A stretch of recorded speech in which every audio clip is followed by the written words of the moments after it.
Hello and welcome to my YouTube channel Aaradhya Academy of Education. आज हम बात करेंगे क्लास 10th के चैप्टर नंबर 8 ट्रिग्नोमेट्री की। ट्रिग्नोमेट्री थोड़ा सा चैप्टर डिफिकल्ट है और थोड़ा ट्रिकी है, लेकिन आज हम इस क्लास में बिल्कुल जीरो से शुरू करेंगे और एक एक चीज को बहुत बारीकी से समझने की कोशिश करेंगे कि इस पूरे चैप्टर में है क्या और आपको किन किन बातों का ध्यान रखना चाहिए ताकि ट्रिग्नोमेट्री के क्वेश्चन करने में आपको किसी भी तरह की कोई भी दिक्कत ना आए। अगर आप इस चैनल पर नए हैं तो चैनल को सब्सक्राइब जरूर कर दीजिए। और देखिए, सबसे पहले आपको ट्रिग्नोमेट्री करते टाइम कुछ बातों का ध्यान रखना बहुत जरूरी है। नंबर एक ये बात आपको बहुत अच्छे से याद रखनी है कि हमारा जो ट्राइंगल होगा वो राइट एंगल ट्राइंगल होगा। कौन सा ट्राइंगल होगा? Right angle triangle. Right angle triangle वो होता है जो 90 डिग्री का होता है, करेक्ट? आप ऐसे समझ सकते हैं, जो एंगल बी है उस पे 90 डिग्री है।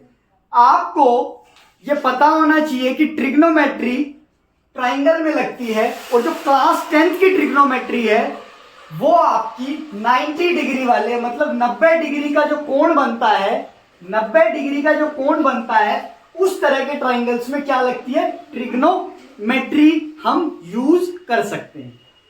नंबर दो आपको इस बात का ध्यान रखना है कि जब ट्राइंगल है तो 3 ही एंगल होते हैं और 3 ही साइड होती हैं, 3 ही भुजा होती है और 3 ही कोण इसमें होते हैं। जब आप ट्रिग्नोमेट्री की साइड, जब आप ट्राइंगल की साइड्स फाइंड आउट करेंगे तो आपको पाइथागोरस लगानी पड़ेगी, जिसको हम शॉर्ट में पीटी भी बोलते हैं। पाइथागोरस थ्योरम ये कहती है कि हाइपोटेन्यूज का स्क्वायर इक्वल्स टू बेस का स्क्वायर प्लस परपेंडिकुलर का स्क्वायर। ये आपकी पाइथागोरस थ्योरम का फॉर्मूला है। हाइपोटेन्यूज का स्क्वायर इक्वल्स टू परपेंडिकुलर का स्क्वायर प्लस बेस का स्क्वायर। बेस इधर कर लो, परपेंडिकुलर उधर कर लो, बात एक ही, क्योंकि इक्वल्स टू के इसी साइड है। नंबर 2 ये इंपॉर्टेंट बात है कि आपको बाय पीटी से आपको सॉल्व करना आना चाहिए। पीटी से आपकी साइड निकलेगी, क्या निकलेगी? Side of the triangle. क्या निकलेगी? Side of the triangle. समझे आप? दूसरी बात आपको यह है कि बाय पीटी से आपकी साइड ऑफ ट्राइंगल निकल जाएगी। अब आपको समझना ही है कौन सा मेरा हाइपोजीनियस है, कौन सा मेरा परपेंडिकुलर है और कौन सा मेरा बेस ऑफ द ट्राइंगल है। देखिए, जहां पर 90 बनता है, जहां पर आपका 90 डिग्री बनता है उसके जस्ट अपोजिट साइड हाइपोटीनियस होगी। क्या होगी? हाइपोटीनियस, करेक्ट, जिसको हम एच से भी कहते हैं। जिस पर 90 डिग्री बना हुआ है वो आपका बेस कहलाएगा। क्या कहलाएगा? बेस, जिसको आप बी कह सकते हैं। और जो आपका वर्टिकल साइड है, मतलब कि ए बी, जिस बेस पर आपका परपेंडिकुलर खड़ा है उसको आप कहेंगे परपेंडिकुलर। क्या कहेंगे? परपेंडिकुलर, मतलब कि बात आ रही है समझ में? आपको ये आइडेंटिफाई करना आना चाहिए। सबसे पहले इसका एक ही तरीका है, मैं आपको ट्रिक भी बता देता हूं कि 90 के जस्ट सामने जो होता है वो हाइपोटेन्यूज होता है और ये जिस पर 90 बना हुआ होता है वो आपका बेस होता है और जो ये स्ट्रेट वर्टिकल खड़ा है ये आपका परपेंडिकुलर होता है। ये आपको बहुत अच्छे से पता होना चाहिए। अगर मैं बात करूं कि अगर मान लीजिए अगर कोई ट्राइंगल है आपके पास ए बी सी, ये आपका 90 है तो इसके सामने हाइपोटेन्यूज हो गई। अगर मैं आपसे कहूं कि ये मेरा 2 मीटर है और ये मेरा 3 मीटर है तो बताओ ये कितना होगा? हाइपोटेन्यूज निकालनी है, इसमें आपको साइड निकालना आना चाहिए। तो आप क्या करेंगे? बाय पीटी हाइपोटेन्यूज का स्क्वायर इक्वल्स टू परपेंडिकुलर का square equals two plus base का स्क्वायर। तो हाइपोटेन्यूज निकालने के लिए आपको परपेंडिकुलर का स्क्वायर पता हो। परपेंडिकुलर कितना है 3 मीटर का स्क्वायर, बेस कितना है 2 मीटर का स्क्वायर। इसको आप सॉल्व कर लेंगे, 3 का स्क्वायर 9, ये 4, तो कितना आया 13।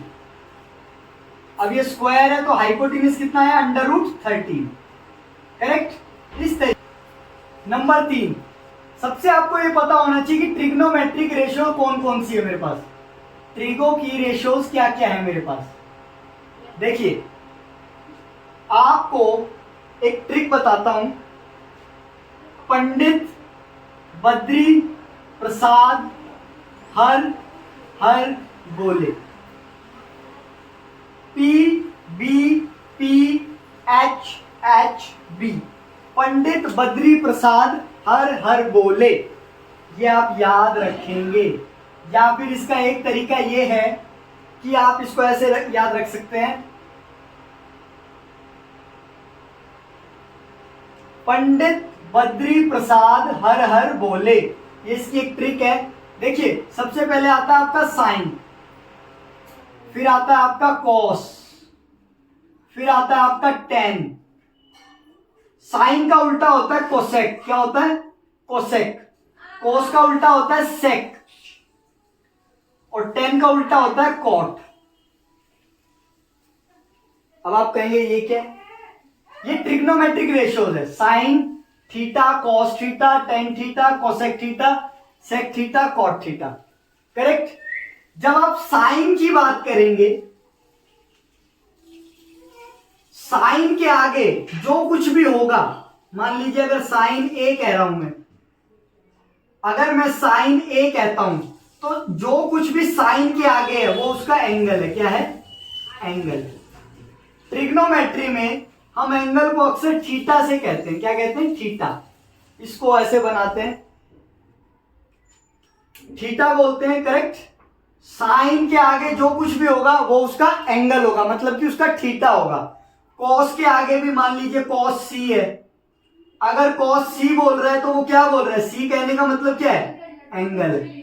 अगर वो टेन ए प्लस बी कह रहा है, अगर मान लीजिए टेन ए प्लस बी, तो टेन तो आपकी ट्रिग्नोमेट्रिक रेशियो हो गई, लेकिन जो ए प्लस बी है वो आपका क्या है एंगल है। ये आपको समझने की जरूरत है ताकि आप कंफ्यूज ना हो कि अभी तो ए था फिर ए प्लस बी। ये कुछ भी हो सकता है, आपको कुछ भी दे सकता है क्वेश्चन में, लेकिन आपको ये समझना पड़ेगा जो भी ट्रिग्नोमेट्रिक रेशियोज है, चाहे वो कोसेक है, सेक है, कॉट है, टेन है, कॉस है, साइन है, उसके आगे जो कुछ भी होगा वो बच्चे आपका सिर्फ और सिर्फ एंगल होगा। बात आ रही समझ में। अगर मैं साइन सी की बात करता हूं तो आप समझे ना बात को कि मैं क्या कहना चाह रहा हूं। आप देखना, अगर ये मेरा ट्राइंगल है ए बी सी, 90 है बी पे, अगर मैं सी पे बोलता हूं तो बच्चे ये मुझे बेस लेना पड़ेगा। बात आ रही समझ में। अगर मैं साइन सी, मतलब अगर एंगल इसमें क्या है सी है, अगर मैं साइन सी की बात करता हूं तो मुझे यहां देखना पड़ेगा कि सी पर, उसको मुझे बेस मानना पड़ेगा। बात आ रही है समझ में, उसको मुझे बेस मानना पड़ेगा। और आपको पता है कि साइन की जब बात होगी और साइड्स की बात होगी तो P से परपेंडिकुलर है, B से बेस है, H से हाइपोटेन्यूज है, इधर भी H से हाइपोटेन्यूज है, इधर भी B से बेस है, यहां भी P से परपेंडिकुलर है। तो साइन C की बात होगी, जब साइन की बात होगी तो P अपॉन H, मतलब P upon H। P upon H का कहने का मतलब है कि perpendicular upon hypotenuse. P upon H का कहने का क्या मतलब है कि परपेंडिकुलर अपॉन हाइपोटेन्यूज। अगर मैं cos C की बात करूं, cos C की बात करूं तो वो क्या होगा B by H, B by H, base upon hypotenuse. अगर मैं tan की बात करूं, tan C, C कुछ भी एंगल हो सकता है, अगर मैं C की बात करूं तो P अपॉन B, मतलब परपेंडिकुलर अपॉन बेस। अब ट्राइंगल एबीसी हमारे पास है और हमने 90 डिग्री एंगल बी पर माना है, तो आप समझने की कोशिश करना, जब मैं साइन सी की बात कर रहा हूं तो मेरा परपेंडिकुलर क्या होगा, परपेंडिकुलर क्या होगा ए बी, और मेरा बेस क्या हो, हाइपोटेन्यूज क्या होगा, ए सी। अब जो भी इसकी वैल्यू होगी, ए सी की वैल्यू जो भी होगी, 7 होगी, 8 होगी, 11 होगी, 5 होगी, वो आप पुट कर दो, ए बी के परपेंडिकुलर जितना होगा वो लिख सकते हैं। अब कॉस सी पर आप देखें बेस, अब सी पे बोला है तो सी मुझे बेस लेना पड़ेगा, सी मुझे एंगल बेस, जो एंगल सी है वो मुझे बेस में चाहिए, तो बेस क्या बन रहा है, यही बन रहा है बीसी, और हाइपोटेन्यूज क्या बन रही है, एसी। अब इसमें tan सी P अपॉन बी मतलब परपेंडिकुलर अपॉन बेस, तो परपेंडिकुलर क्या बन रहा है, ए बी, और बेस क्या बन रहा है, मैंने बताया था कि अगर एंगल सी पे बोल रहा है तो जहां जो हमारा ट्राइंगल है उसमें हमें जहां भी एंगल सी होगा उसको बेस लेना पड़ेगा। जब हम इसको बेस लेंगे तो tan सी का बेस क्या हो गया, इसका बेस क्या हो गया, बी सी। बात आ रही है समझ में? इसमें एक और इंपॉर्टेंट बात आपको याद रखनी है कि जो साइन थीटा होता है, जो साइन थीटा होता है वो 1 अपॉन कोसेक थीटा के उल्टा होता है। मतलब अगर साइन थीटा आपका P बाय एच है तो कोसेक थीटा कितना होगा, H by P, hypotenuse upon perpendicular. अगर कॉस थीटा है तो वो किसके उल्टा है, सेक थीटा के, तो 1 अपॉन सेक थीटा। और इसको आप ऐसे भी कर सकते हो कि कोसेक थीटा किसके उल्टा है, 1 अपॉन, ये इधर चला जाएगा, ये इधर चला जाएगा, क्रॉस मल्टीप्लाई हो जाएगा साइन थीटा के। बात आ रही समझ में?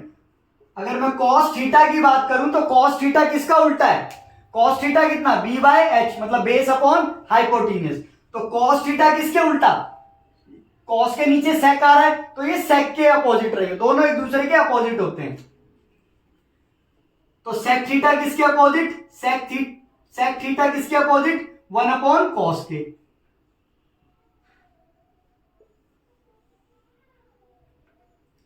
और टेन थीटा किसके अपोजिट, 1 अपॉन कॉट थीटा के।